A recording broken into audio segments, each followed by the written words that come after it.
वालों को पिलाओ खून और कहो कि ये, तब मैं कहूंगा कि ये भक्ति है, क्योंकि भक्ति में कुछ तुम दो तो भक्ति। ये कैसी भक्ति को उल्टा ले रहे हो? गौओं से तो पूछो कि तुमने उनकी क्या गति कर दी। सारी दुनिया में गौओं की हालत बेहतर है भारत को छोड़कर। भारत अकेला देश है जहां गौओं की सबसे दयनीय दशा है। हड्डी हड्डी हो रही है, मांस सूख गया है और लोग दूध खींचे जा रहे हैं, निचोड़े जा रहे हैं, निकलता भी नहीं कुछ। 2 पांव निकल आए तो शेर भर निकल आए तो गजब। स्वीडन में एक गाय उतना दूध देती जितनी भारत में 40 गायें देती। और स्वीडन में कोई लोग गौ भक्त नहीं, स्विट्जरलैंड में कोई गौ भक्त नहीं। अब यहां मेरे पास सन्यासी सारी दुनिया से आए हुए। विवेक मुझसे बार बार कहती कि अगर आप एक दफा पश्चिम की गाय का दूध पी ले तो फिर गाय का दूध, भारत का दूध तो पीने जैसा ही नहीं, न इसमें स्वाद है। क्योंकि वो मुझे कह रही थी कि हमने तो कभी सुना ही नहीं था पश्चिम में कि दूध में वो शक्कर मिलाई जाती। दूध खुद ही इतना मीठा होता है, उसमें शक्कर मिलाने की बात ही बेहूदी। और दूध इतना गाढ़ा होता है, इतना पौष्टिक होता है। और ये कोई गौ भक्त देश नहीं है, लेकिन कारण है उसका। उतनी ही गौएं बचाते हैं वो जितनी गौओं को ठीक पोषण दिया जा सके, ठीक जीवन दिया जा सके, सुविधा दी जा सके। तुम गौओं को क्या दे रहे हो और तुम बातें दया की कर रहे हो। ये ज्यादा दयापूर्ण होगा कि ये मरती हुई गौओं को सड़कों पर सड़ने की बजाय, पिंजड़ा पोलों में सड़ने की बजाय मुक्त कर दो। इनकी सड़ी गली देश, इनको मुक्त कर दो। यही मैंने कहा था। उस सून को अड़चन हो गई, बेचैनी हो गई। मैंने इतना ही कहा था कि भारत उतनी ही गौएं बचा ले जितनी गौएं बचा सकते हैं हम।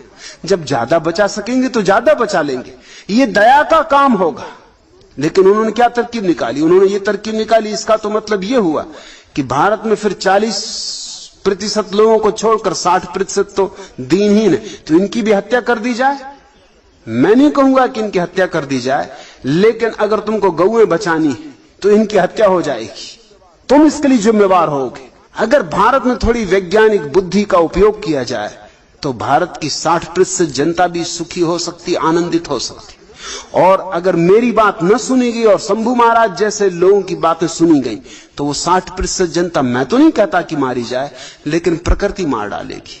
अकाल में मरेगी, भूख में मरेगी, बाढ़ में मरेगी, बीमारियों में मरेगी।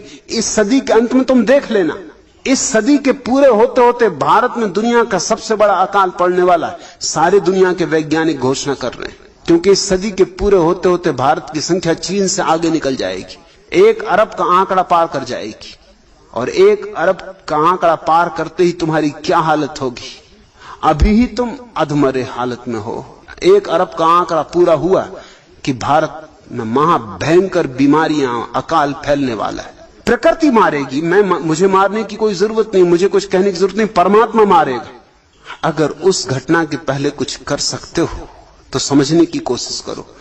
भारत के मन को व्यर्थ की उलझनों में ना उलझाओ कि गौ हत्या बचानी है और शराबबंदी करवानी है और चरखा चलवाना है।